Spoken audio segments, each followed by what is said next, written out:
Hello বন্ধুরা, রান্না করতে এসেছি। আজকে আমি কলমি শাক রান্না করব, ভাজা না রান্না। তেল দিয়ে দিলাম কড়াইতে।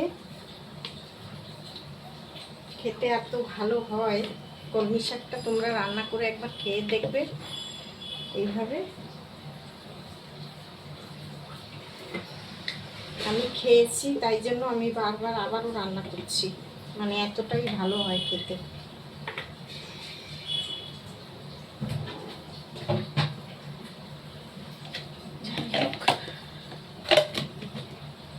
তেলটা দিয়ে দিলাম, এখানে আমি রসুন আর আলু কুচিয়ে দিচ্ছি।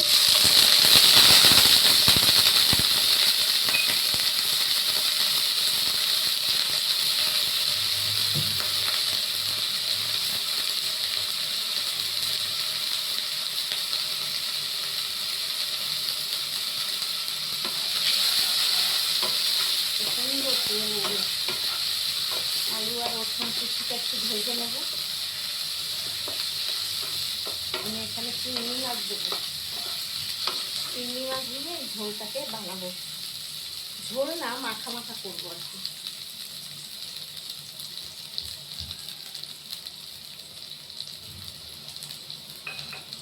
আজকে অনেক বেলা হয়ে গেছে।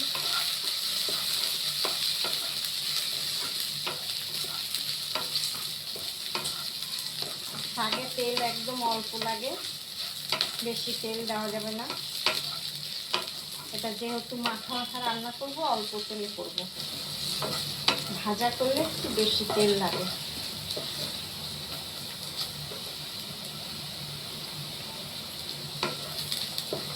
আমি এবারে কিছুটা চিংড়ি মাছ দিয়ে দেবো। এই ছোটো ছোটো চিংড়ি এনেছি বাজার থেকে।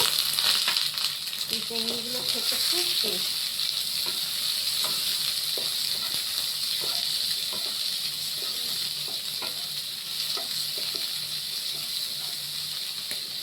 চিংড়িগুলো একটু ভেজে নেবো। আমি তার মধ্যে নুন আর হলুদটা দিয়ে দেবো। নুন দিয়ে দিলাম, স্বাদ মতো নুন দিলাম, হলুদটা দিয়ে দিলাম।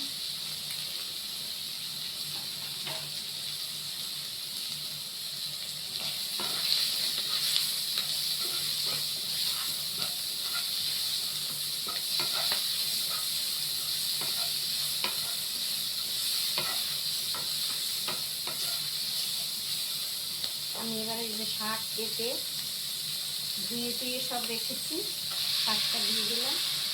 শাকটা কুচাবো না, মানে ঠিক এরকম করে শাকটাকে কাটবো।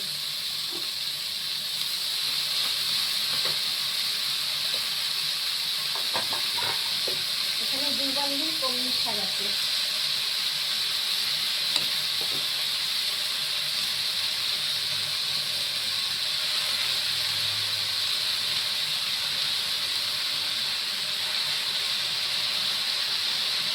কুমড়ো একটুখানি হয়ে যাবে, শাক তো কমে যায়।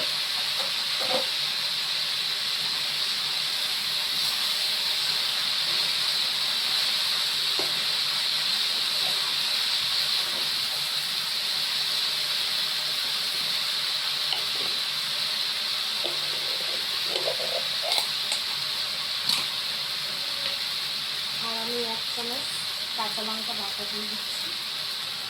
বেশি ঝাল দেবো না শাকে। তোমরা চাইলে গোটা লঙ্কাও দিতে পারো। আমার যেহেতু বেটে রেখেছি রয়েছে, তাই দিয়ে দিলাম।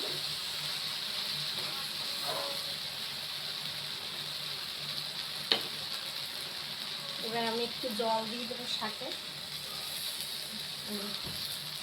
জল দিলাম। এবার শাকটা সিদ্ধ হবে, ভালো করে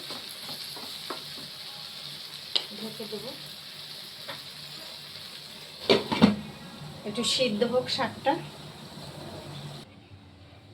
এবার ঢাকনাটা আমি খুলে দেবো। সিদ্ধ হয়ে গেছে কলমি শাকটা একদম।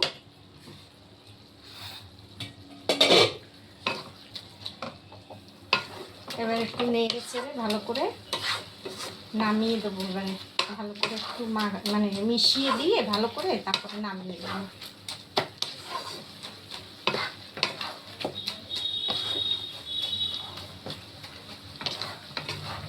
আলুটা দিলে একটু মাখা মাখা হয়, এই জন্য একটু আলু দিয়েছি।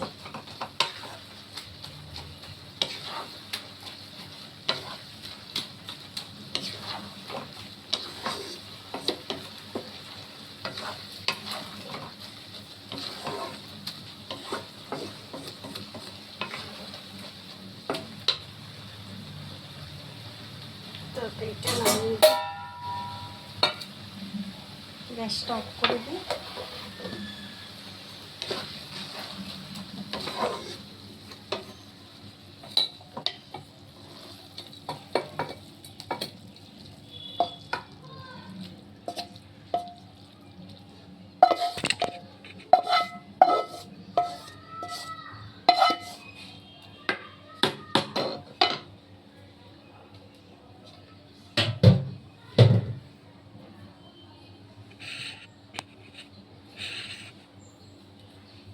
দেখো বাবা কি গরম, দেখেছো?